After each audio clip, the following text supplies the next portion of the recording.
Hello,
ठीक है।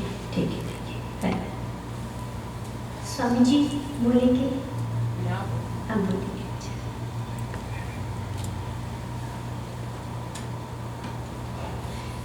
राह देखनी है सबकी की शुरू करना है।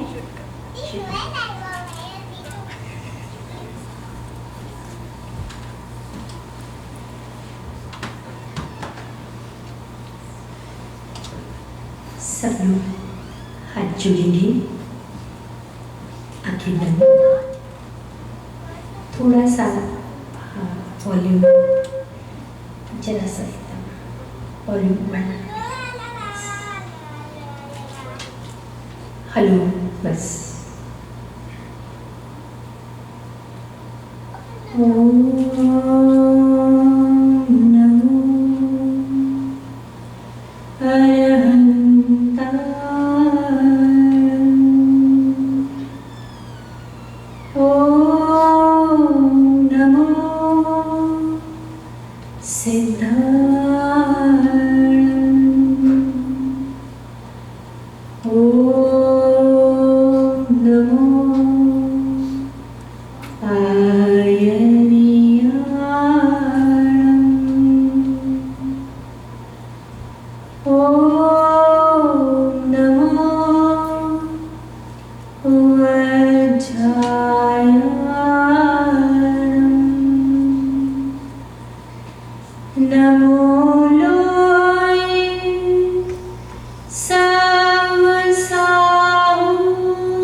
एक हिंदी प्रार्थना है,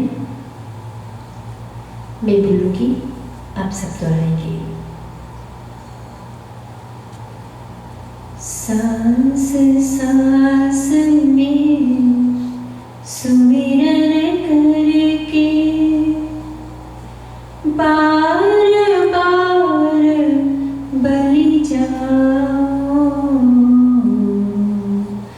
सांस सांस में सुमिरन करके बार बार बलि जाओ।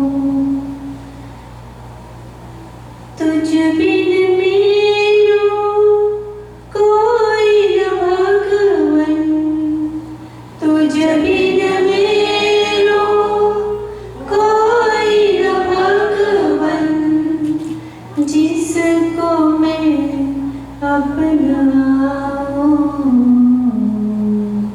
सांस सांस में सुमिरन करके बार बार बलि जाओ। उठत बैठत तुम्हें आराधो, आठ प्रहर गुण गाओ।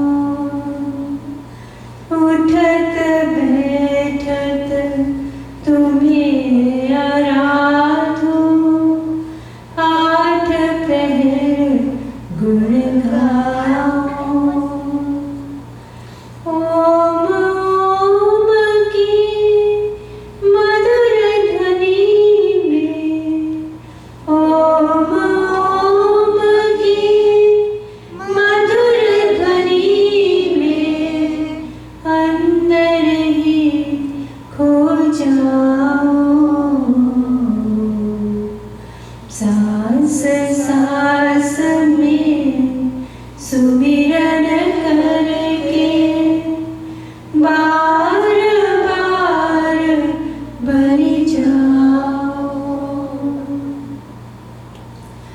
तुम ठाकुर तुम साहिब मेरो, तुमरे हुक्म चलाओ। तुम ठाकुर तुम साहिब मेरो, तुमरे हुक्म चलाओ। मैं भगवन हूँ तेरो तेरो, मैं भगवन हूँ तेरो तेरो, चरण कमल सुख पाओ। सांस सांस में सुमिरन करके बार बार बलि जाओ। सांस सांस में सुमिरन करके बार बार बलि जाओ। तुम बिन मेरो कोई न भगवन, तुम बिन मेरो कोई न भगवन, जिसको मैं अपनाऊं। सांस सांस में सुमिरन करके बार बार बलि जाओ। क्या सुनेंगे? क्या सुनाऊं? जो मुझे अच्छा लगे या जो आपको अच्छा लगे? जो मुझे अच्छा लगे। हिंदी बोलूं कि इंग्लिश बोलूं कि दोनों मिक्स बोलूं? For teenagers, probably we'll have a separate question answer session later, half an hour later. Will that be right? Yes. Because there are also elderly people. मेरी आवाज़ क्लियर है पीछे? कि हमिंग है? क्लियर है आवाज़ पीछे? क्लियर है।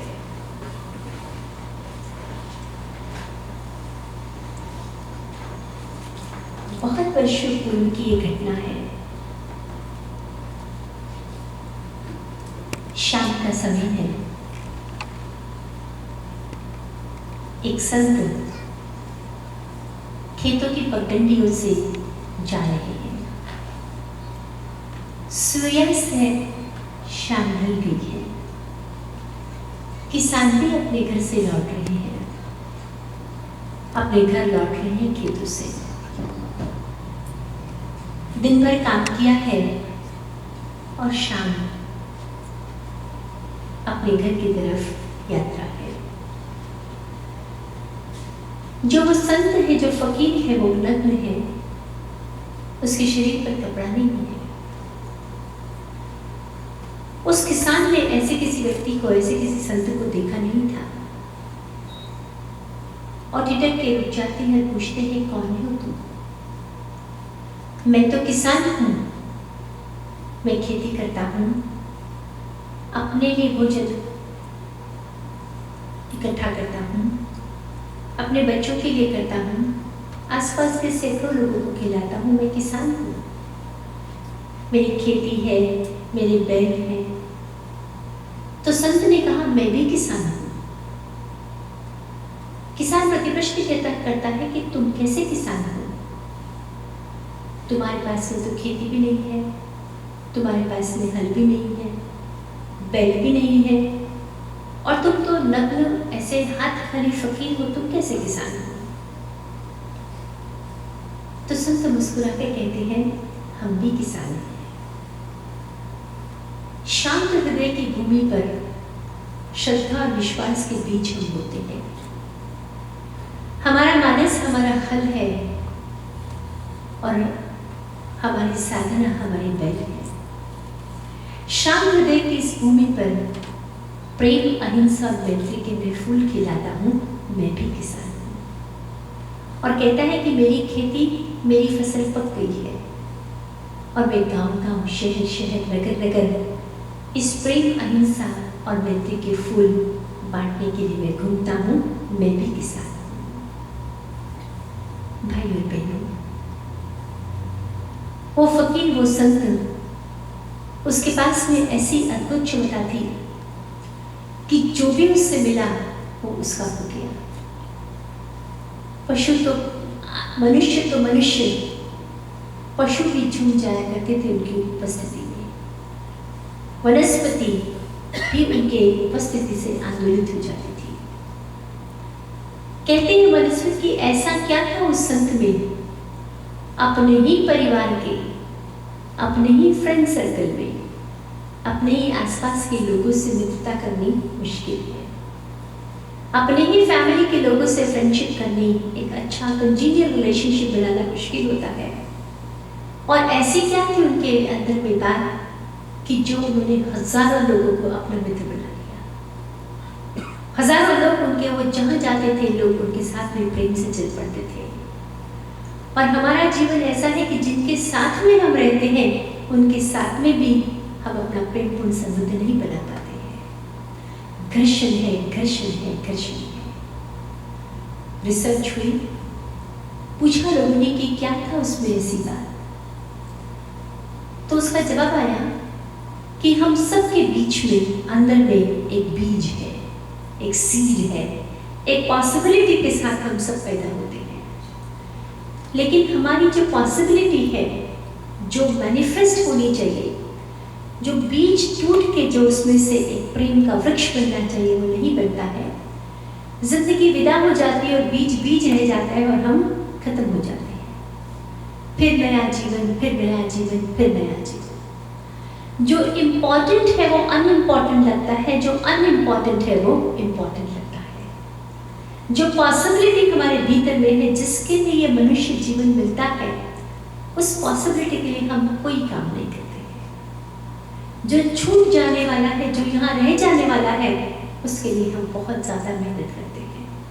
और उस मेहनत की परस्यूट में जो रियल है, जो सत्य है, जो ट्रूथ है, जो शाश्वत है, जो परमानेंट है, उसके लिए हम कोई मेहनत नहीं करते हैं। वो प्रेम का मसीहा, वो करुणा का मसीहा वर्षों वर्षों तक जंगल में खड़ा रहा और अपने भीतर में छुपी उस अनकंडीशनल लव की पॉसिबिलिटी को एक्सपैंड करने के लिए वो काम करता रहा। और एक दिन वो इतनी बड़ी कि ये became just love, nothing else. हम एक आंख बंद करके देखें तो हम क्या है? हम सिर्फ हेट्रेड हैं और वो संत जो है सिर्फ लव है, प्रेम है। हम जब आंख बंद करते हैं तो क्या याद आता है? कोई ऐसी बातें जो नहीं होनी चाहिए जिंदगी में वो हो जाती है और वो हमारी जिंदगी का साथी बन जाती है।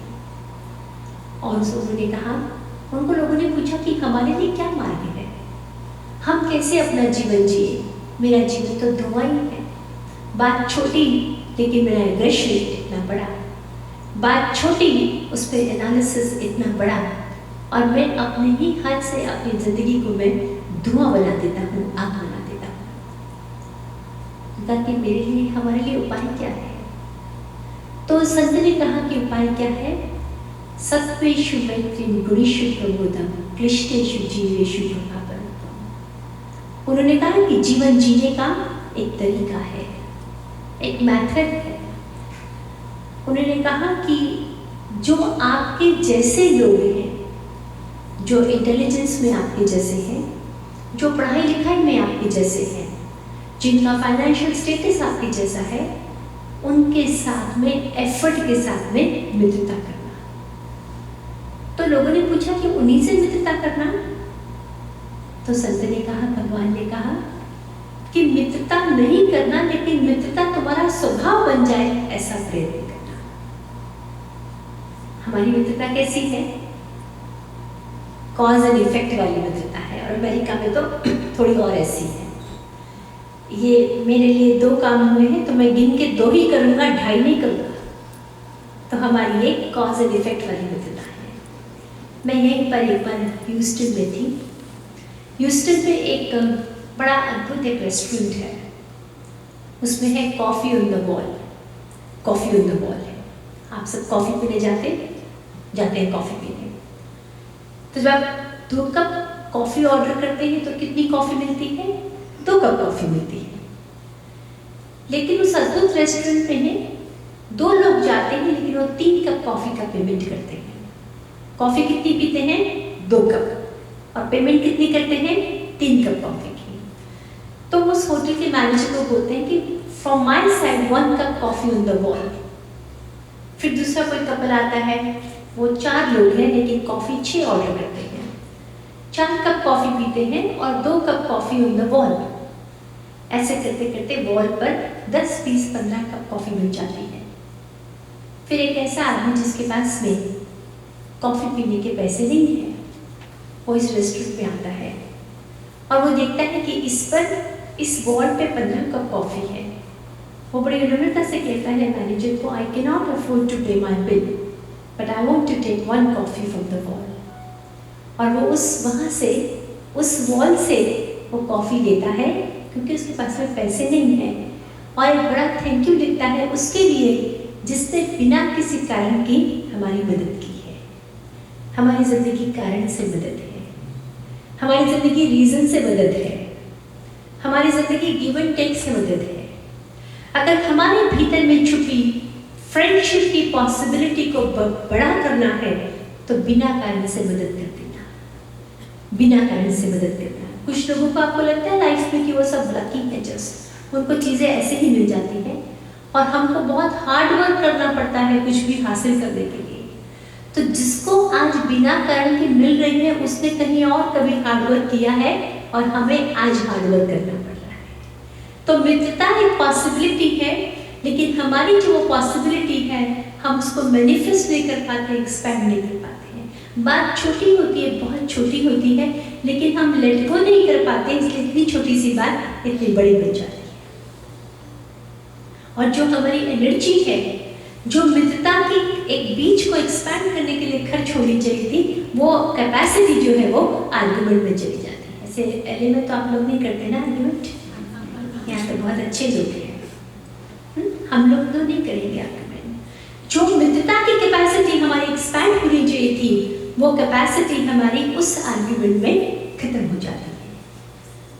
तो संत ने कहा कि make an effort to remember. मैं आपसे प्रश्न पूछूं कि somebody does 99 good things for us and does 1 bad thing, तो हम क्या याद रखते हैं?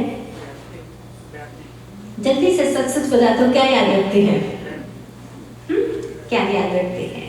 हमारा मेक नेगेटिव है, वी हैव बिकम नेगेटिव। मुंह में कितने दांत हैं? इतना भी बोलने में डरते, बोलो तो सही 32। लेकिन अगर एक दांत टूट जाए तो जीभ क्या घूमती है? टूटे हुए दांत पर घूमती है। हमारे सारे हम दुरुस्त हैं। अगर नी में पेन है तो पूरा कंसंट्रेशन हमारा नी पेन में चला जाता है। जो भी नहीं है उसके लिए हम सोचते हैं, और जो है उसके लिए हम सोचने की हमको ट्रेनिंग नहीं है। तो संत ने कहा कि अगर आपके जीवन में मित्रता के प्रेम, मित्रता के फूल खिलाने हैं तो एफर्ट से उन चीज़ों को सोचना जो अच्छी हुई है लाइफ में। हमारा मेक कैसा है? ऑटोमेटिकली उन चीज़ों को सोचते हैं जो गलत हुई है हमारे जीवन में। सोचते चले जाते हैं, सोचते चले जाते हैं, सोचते चले जाते हैं। मैं अभी आप सबको एक एक पेपर और पेन दूँ और आपको कहूँ लिखने के लिए कि आपके जीवन में जो जो खराब हुआ वो लिख दीजिए। कितनी कॉपी भरेगी? पूरी भर जाएगी, शायद और भी पेजेस लेने पड़ेंगे। और मैं आपसे कहूँ कि आपके जीवन में जो जो अच्छा हुआ है वो लिखो तो शायद 1 या 2 पेज ही भरेंगे। तो हमारा मेक नेगेटिव है, और हम जो सोचते हैं वो ऑटोमेटिकली हमारी तरफ। मेरा एक्सपेरिमेंटेड बात है ये, तब मैंने एक्सपेरिमेंट किया पिछले पूरे साल में। हम जो सोचते हैं वो होने लग जाता है लाइफ में। आप क्या सोचते हैं ये बहुत इंपॉर्टेंट है। आप जब खाली बैठे, जब आपको टाइम मिले, just convey your love to this world. मैं आपको गारंटी कहती हूँ कि automatically love will start coming back to you.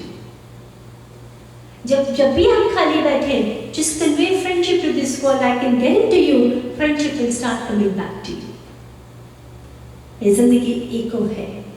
हम जो यूनिवर्स में फेंकते हैं वो यूनिवर्स से वापस हमारे पास में आना शुरू हो जाता है। तो मित्रता एक वर्चू है जिसे हमें डेवलप करना है। करुणा एक वर्चू है जिसको हमने डेवलप करना है। हम यहाँ इतने सारे महापुरुष लगाते हैं, कृष्ण लगाते हैं, राम लगाते हैं, बुद्ध लगाते हैं, महावीर लगाते हैं, और शिरडी साईं बाबा, सब अच्छे अच्छे लोग हम लगाते हैं यहाँ पर। हमने उनको भगवान बना के, मूर्ति बना के रख दिया। लेकिन आप जानते हैं वो कैसे भगवान बने? एक बार कृष्ण भगवान राजमहल से बाहर निकलते थे और एक पुराना डॉग, वो बीमार डॉग महल के बाहर था। सबने कहा अरे रे कितना गंदा है कुत्ता। और कृष्ण ने कहा जब निकले महल से, इसके दांत कितने अच्छे हैं। तो सारी नेगेटिव में से जो पॉजिटिव देखने की क्षमता रखता है वो भगवान बन जाता है। भगवान बनने के लिए कुछ और बहुत नहीं करना पड़ता है। तो आप सुबह से शाम तक इसमें ट्रेनिंग कि मैं अच्छा देखूं, मैं अच्छा देखूं, मैं अच्छा देखूं। करुणा जैसे मित्रता एक वर्चू है, ऐसे करुणा कंपैशन भी एक गुण है जो हमें एफर्ट से डेवलप करना है। हम क्या सोचते हैं? मंदिर आना, आरती करते हैं, पूजा करते हैं, प्रसाद चढ़ाते हैं, और हमको लगता है कि हम धार्मिक हो गए। धार्मिक कब बनेंगे? जिन गुणों की हम पूजा करते हैं वो गुण हमारे भीतर में आने लग जाएंगे तो हम धार्मिक हो जाएंगे। बुद्ध पहुंचे थे वैशाली में, और एक बहुत गरीब आदमी जिसके पास में भोजन भी नहीं है, लेकिन उसके मन में उत्साह अनूठा है कि बुद्ध को मैं अपने घर भोजन के लिए बुलाऊंगा। और जाके कहते हैं बुद्ध मतलब बुद्ध है, हजारों शिष्य हैं उनके, लेकिन बड़े प्रेम से, बड़े प्रेम से। सबसे बड़ी शक्ति दुनिया में प्रेम की शक्ति है। दुर्योधन के मेवा छोड़े, साग विदुर घर खाए।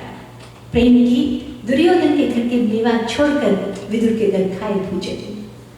तो उसने कहा मेरे घर आप भोजन के लिए पधारेंगे? बुद्ध को कहा। बुद्ध ने कहा जरूर आएंगे।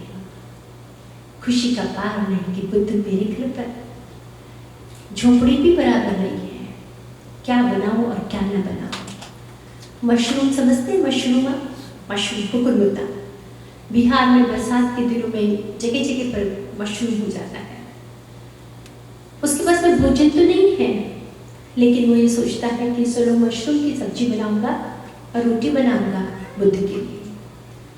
कुकुरमुत्ता की सब्जी और रोटी बनाकर आसन बिछाता है और बुद्ध की राह देखता है कि बुद्ध आएंगे मेरे घर पर। आनंद अपार है कि बुद्ध मेरे घर पर, संत मेरे घर पर, भगवान मेरे घर पर अपार आनंद है।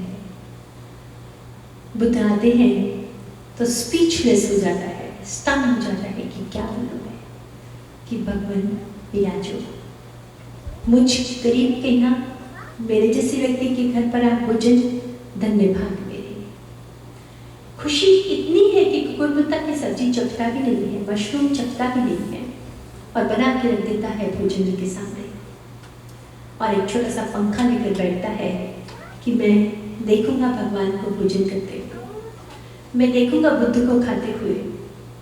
और वो खाते हैं बुद्ध, और पहला टुकड़ा तोड़ते हैं, मशरूम की सब्जी कुकुरमुत्ता की सब्जी के साथ में खाते हैं। It was way too poisonous, जबरदस्त पॉइजनस है, जहरीली है वो सब्जी। और पहले ही पौर में बुद्ध को पता लग गया कि ये खाना जहरीला है। इसको मैं कहती हूँ करुणा का सर्वोत्कृष्ट उदाहरण।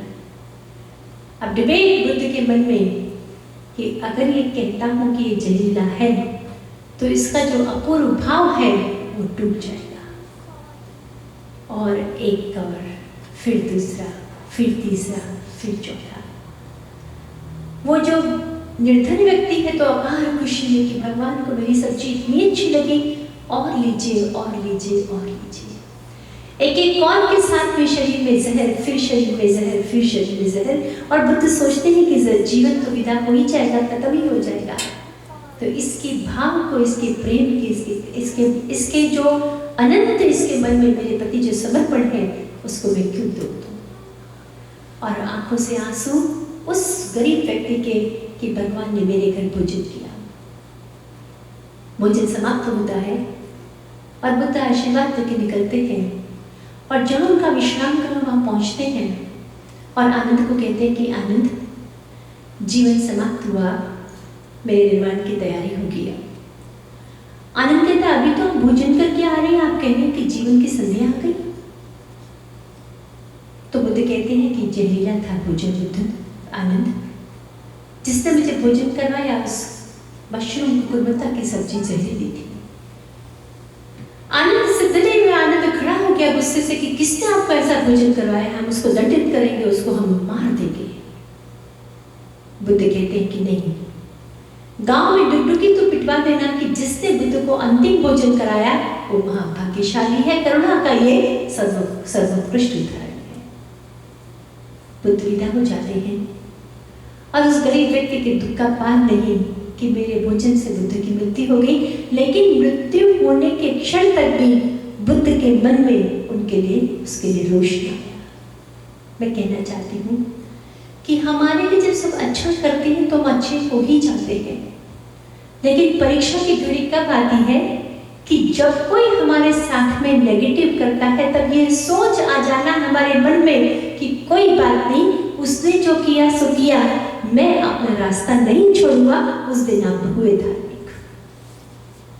अच्छे से अच्छा तो हो ही जाना है, लेकिन खराब से अच्छा होने की जिस दिन हमारे मन में हिम्मत आ जाती है, भाव हो जाता है, उस दिन हम भगवान के करीब आ जाते हैं। आसान नहीं है। मंदिर में पूजा करनी आसान है, प्रवचन करना आसान है, शास्त्र पढ़ लेना आसान है, लेकिन जिंदगी की डे टू डे घटनाओं में जब हमारे साथ में इनजस्टिस होता है, तब एक क्षण के लिए सोच लेना कि life is just a affair of 60, 70, 80 years, इससे लंबा कुछ नहीं है। और उस क्षण को अगर हमने बचा लिया, उस क्षण के रोष को हमने बचा लिया, doesn't matter, I can let go. 21वीं शताब्दी की सबसे बड़ी चैलेंज है कि हम लेट गो करने की क्षमता हम भूल गए। नहीं क्या क्या बुद्ध ने लेट गो, नहीं क्या क्या महावीर ने लेट गो, नहीं क्या कृष्ण ने लेट गो, और नहीं क्या क्या राम ने लेट गो। ये पूरे का पूरा उदाहरण जो है लेट गो का खड़ा है। कहते हैं माध्यस्थ भाव विपरीत, तो प्रत्येक जीवन ऐसा है कि जिसमें कुछ संबंध ऐसे हैं जो हमेशा टेढ़े ही रहेंगे। आप कितनी भी एफर्ट करेंगे वो संबंध टेढ़े हैं और टेढ़े ही रहेंगे। क्या राम के जीवन में रावण नहीं है? क्या कृष्ण के जीवन में कंस नहीं है? क्या महावीर के जीवन में गोशालक नहीं है? क्या बुद्ध के जीवन में देवदत्त नहीं है? ऐसे ऐसे महारथी, ऐसे ऐसे महापुरुष अपने आसपास के लोगों को वो सीधा नहीं कर सके। लेकिन आचार्य कहते हैं कि ऐसे संबंधों के साथ में जरा संभल के चलना। अगर आप बोलोगे कि आप आओ बैठो, तो लोग कहेंगे कि जब देखो तब तक आर्टिफिशियली बोलती है। अगर आप बोलेंगे कि मत आओ, मत आपने अवकारा नहीं, तो बोलते मैं आई तब भी मुझे वेलकम नहीं किया। जो बोलोगे वो इशू है। अच्छा बोलोगे तो इशू, नहीं बोलोगे तो इशू, खराब बोलोगे तो इशू। कारण क्या है? संबंध हमारा टेढ़ा है, संबंध हमारा सेंसिटिव है। इसलिए जैसा भी बिहेव करेंगे उसमें प्रश्न है। तो कहते हैं माध्यस्थ भावम विपरीत वृत्तो, ऐसे संबंधों को स्वीकार कर लेना, जितना कम होगा उतना कम बोलना। ऐसे संबंधों को स्वीकार कर लेना।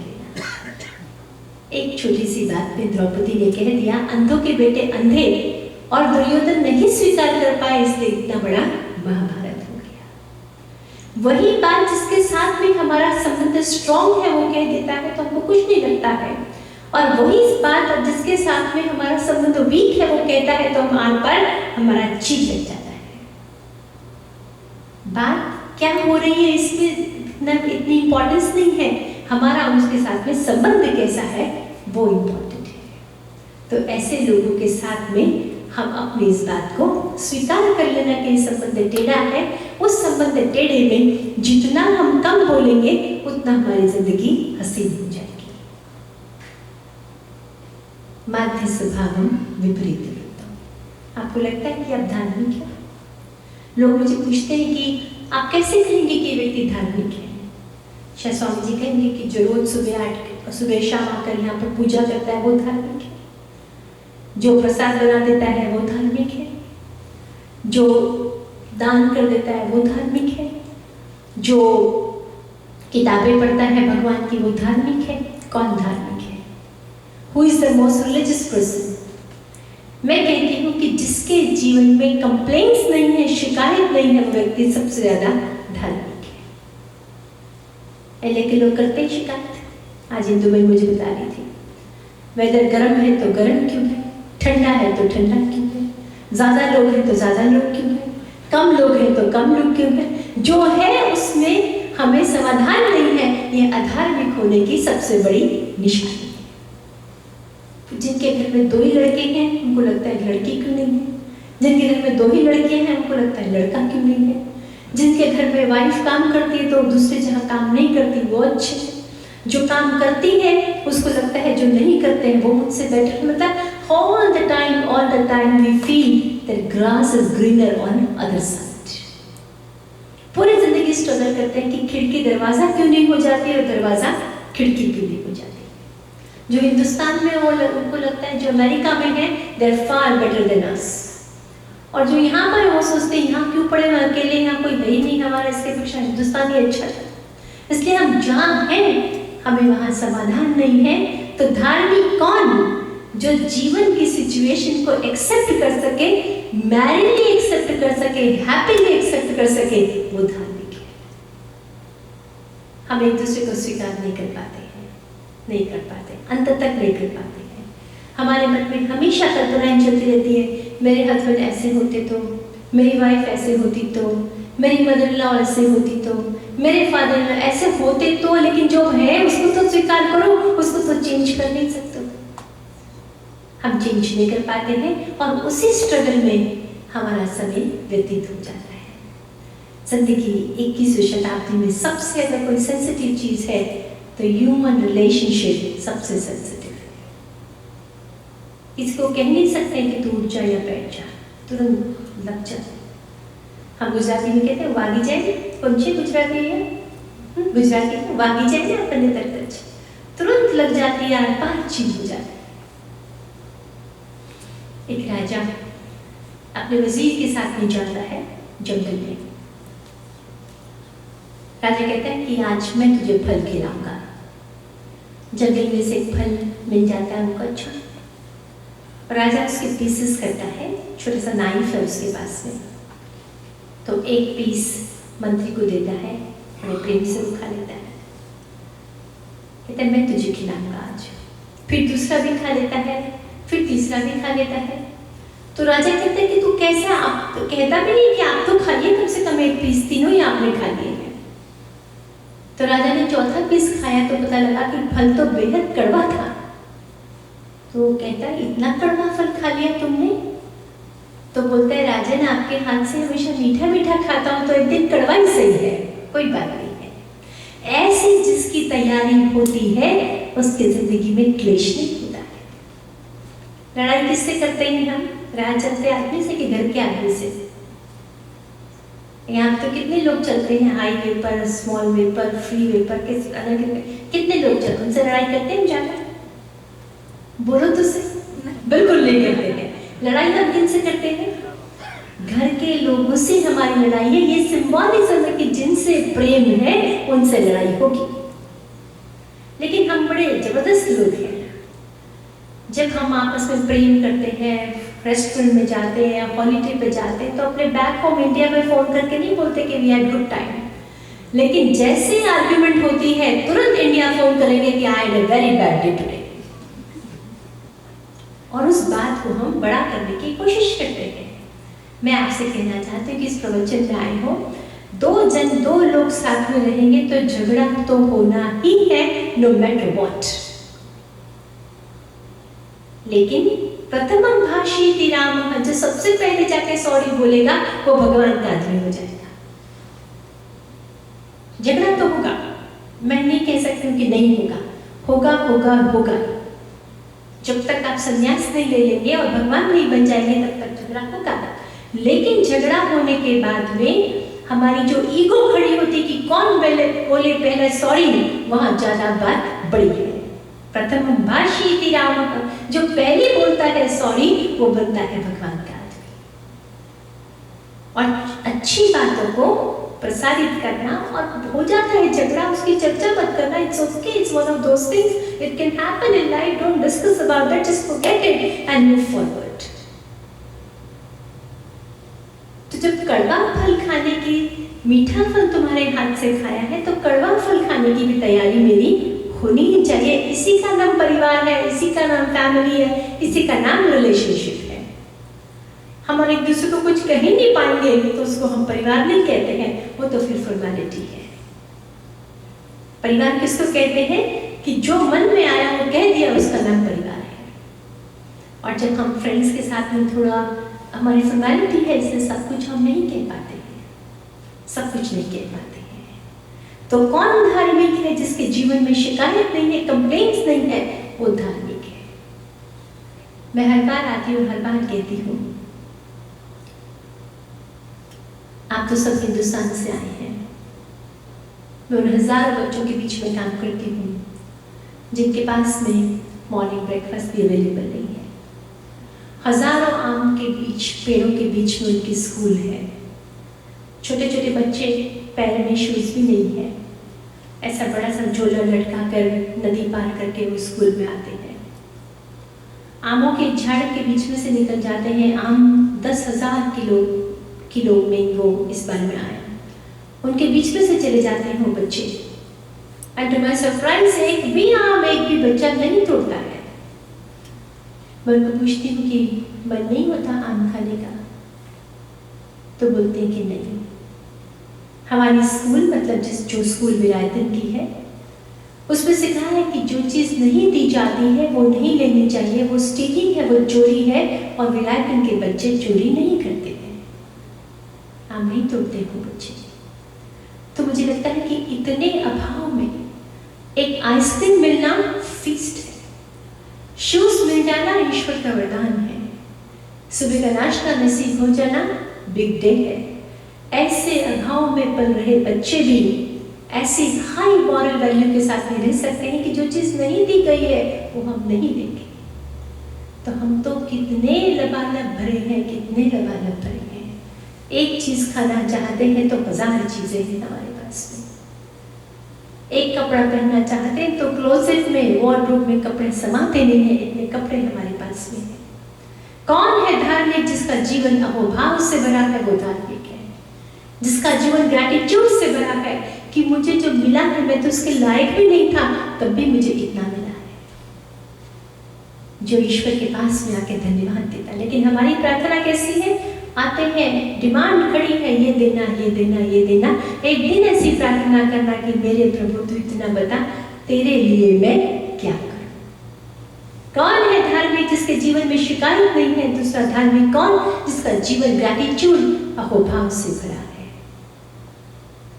कि जो मुझे मिला है उसके लिए मैं धन्यवाद देने के लिए रोज प्रार्थना करता हूं। कौन है धार्मिक जो अपने जीवन की जवाबदारी खुद ले सके? अगर मेरे जीवन में कुछ अच्छा होता है तो मैं कारण हूं, और अगर कुछ खराब होता है तो उसका कारण भी मैं ही हूं, दूसरा कोई कारण नहीं हो सकता है।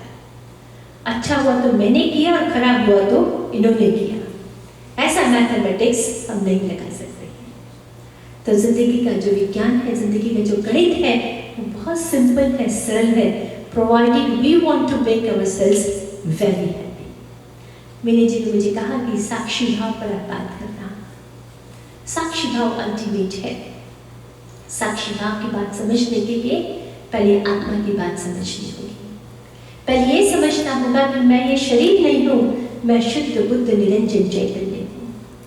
ये शरीर 60, 70, 80 साल का दोस्त है, उसके बाद मेरे भीतर में जल रही परम ज्योति वो सत्य है, और उस परम ज्योति, उस परम सत्य, वही साक्षी है, वही दृष्टा है, बाकी तो सब रंगमंच की तरह चलता है।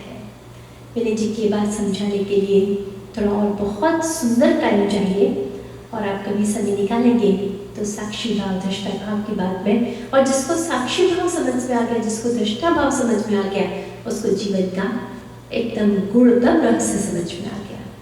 फिर वो जीवन दुखी नहीं होगा, वो जीवन सुखी भी नहीं होगा, वो पूरे सब चीज़ों को एक नाटक की तरह, रंगमंच की तरह देखता चला जाएगा। तो साक्षी भाव बड़ी ऊंची बात है, बड़ी गहरी बात है, और साक्षी भाव जिसको समझ में आता है वो जीवन की गुणतम रहस्य गलियों में से वो पार हो जाता है।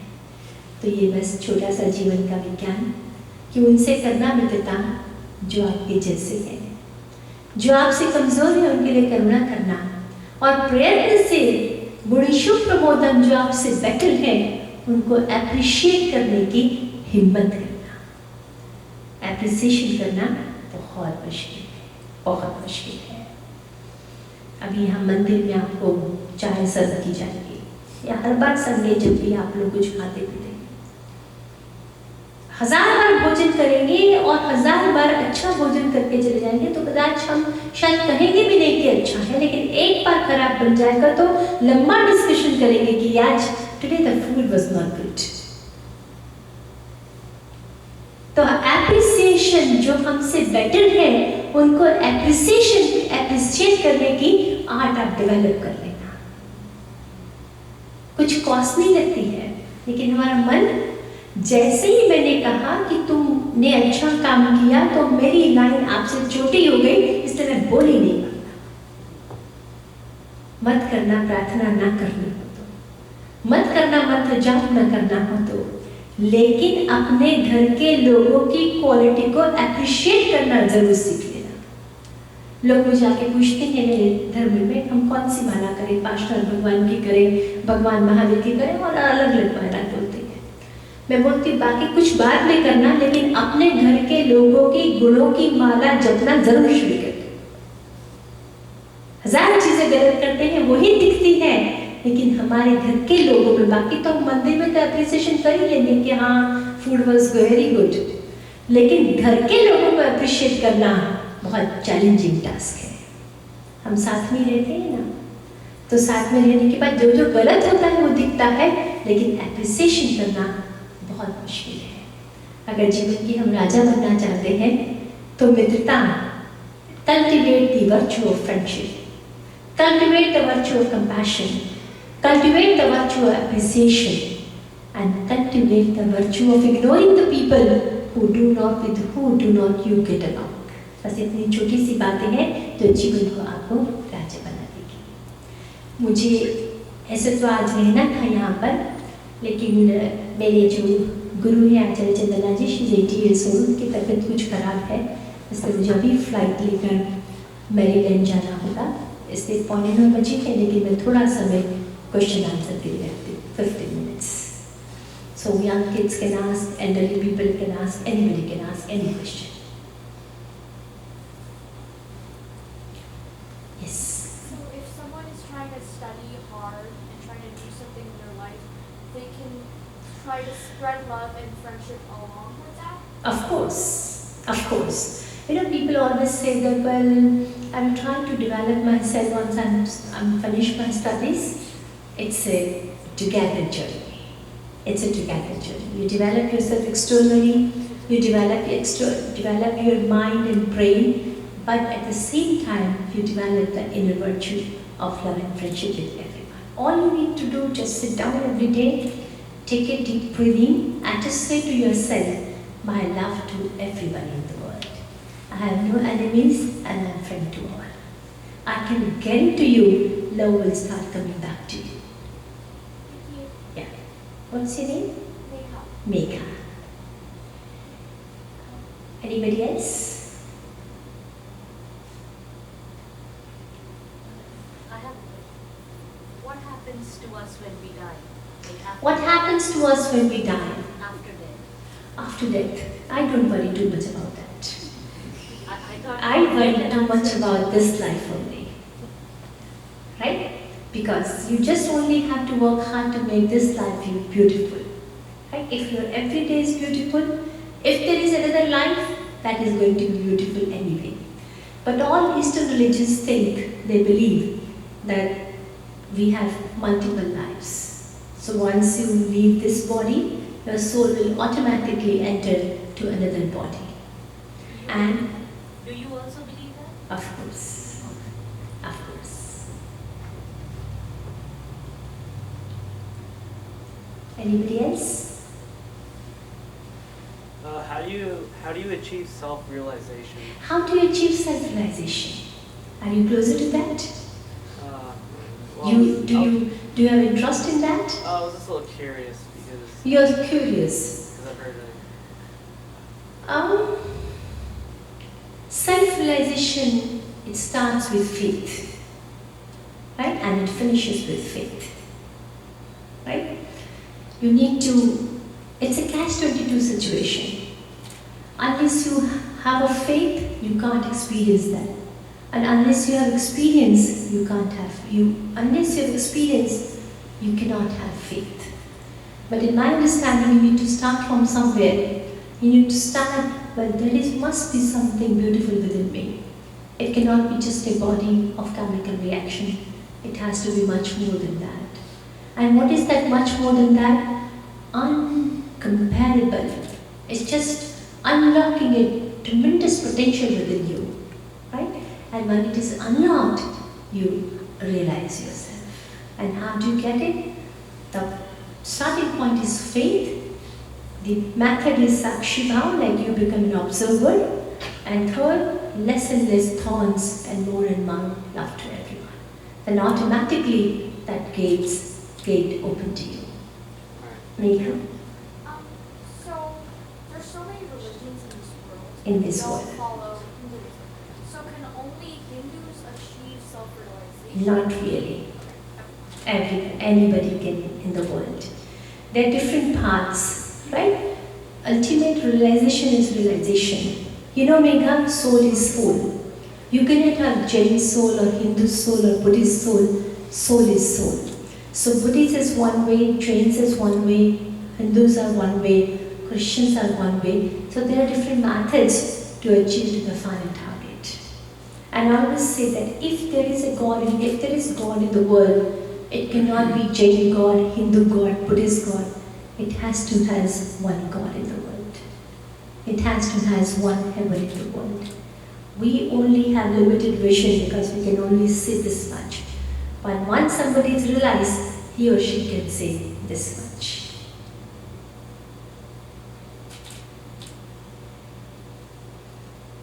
Anybody else? इतने से प्रश्न थे बस।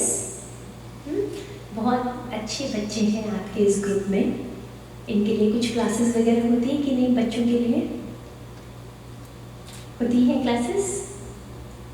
What kind of classes you have, Megha? Hindi class, Bharatanatyam, but you don't have any spiritual class here. No, but once in a while there is another Swamiji who comes with a flyer. Okay. And Okay. he gives us spiritual lessons, kind of. Okay. Once in a while. Wow. It's not that Wonderful. common. It's not common. But when he does, we all really enjoy it. We get to go somewhere else. It's like we're transported. Yeah.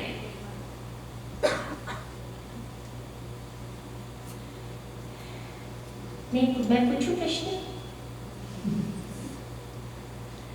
बहुत अच्छा लगता है मुझे हमेशा यहाँ पर आकर। मैं आपको शायद जानते ही होंगे, मैं एक संस्था है वीरायतन, जहाँ से मैं आती हूँ, जो पिछले 42 सालों से 42 ईयर्स से इंडिया में हम बहुत अच्छा काम करते हैं। बिहार में हमारे सेंटर्स हैं, कच्छ गुजरात में सेंटर्स हैं।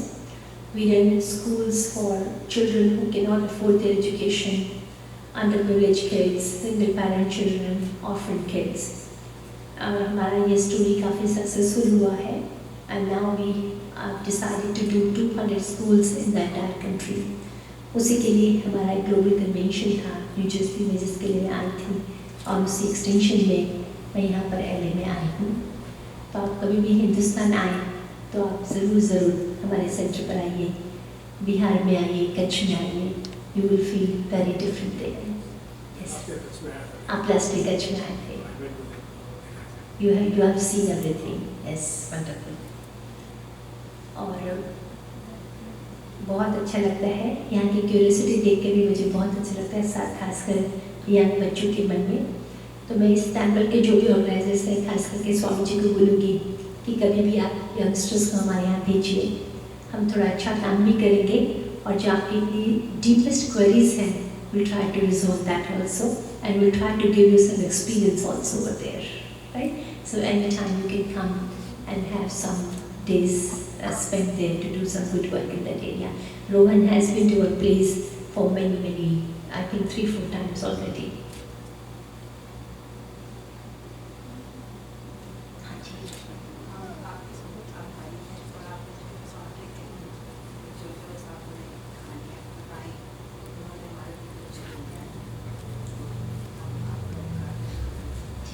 मुझे भी बहुत अच्छा लगा है। आज समय थोड़ा कम था, और अगली बार मैं थोड़ा और समय देने की ज़रूर कोशिश करूँगी आपके लिए, और आपके लिए भी बहुत निमंत्रण है हिंदुस्तान में आने के लिए। आज किनका जन्मदिवस है? मोनिका के जन्मदिवस की मैं बहुत अभिनंदन करती हूँ। इससे बढ़िया गिफ्ट तो आपको कुछ नहीं मिल सकता है। हाँ, भगवान की वाणी सुनना, उनकी बातें सुनना, और जो सुनने के लिए आते हैं, मुझे हमेशा लगता है कि वो स्पेशल तो है। एटलीस्ट उनको इतना तो विश्वास है कि life is much deeper than this. लाखों करोड़ों लोग ऐसे होंगे जो इतना सा सुनना भी नहीं चाहते हैं। जब हम सुनते हैं, इसका मतलब ये है कि हम जैसा जीते हैं उससे और बेटर जीने की हमारी तैयारी है, और उससे सुंदर जीने की तैयारी है। और इस तैयारी के लिए मैं आपका अभिनंदन करती हूँ मोनिका जी। आपका आने जो समय चला गया, कोई बात नहीं, चला गया जैसे गया, लेकिन आने वाला समय हर दिन आपके लिए बहुत अनंत खुशियाँ लेके आए, ऐसी मैं प्रार्थना करती हूँ। एक अंतिम प्रार्थना मैं सबके लिए करूँगी। शुभ मंगल हो, शुभ मंगल हो, शुभ मंगल हो, शुभ मंगल हो, शुभ मंगल मंगल मंगल हो, शुभ मंगल मंगल मंगल हो, शुभ मंगल हो, शुभ मंगल हो, शुभ मंगल हो, शुभ मंगल हो। धरती मंगल नभ मंगल हो, सब बोलेंगे। धरती मंगल नभ मंगल हो, जीवन का कण कण मंगल हो, जीवन का कण कण मंगल हो। तेरा मंगल मेरा मंगल, तेरा मंगल मेरा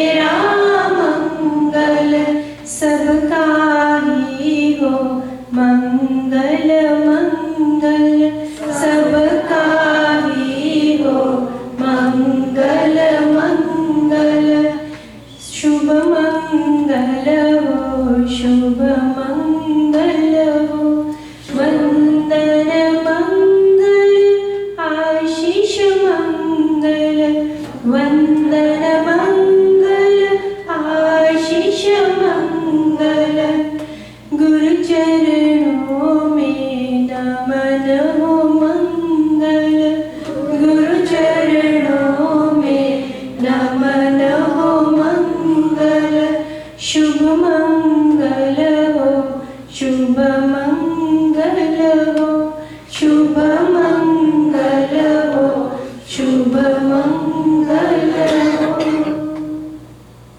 सबके लिए जय जितेंद्र।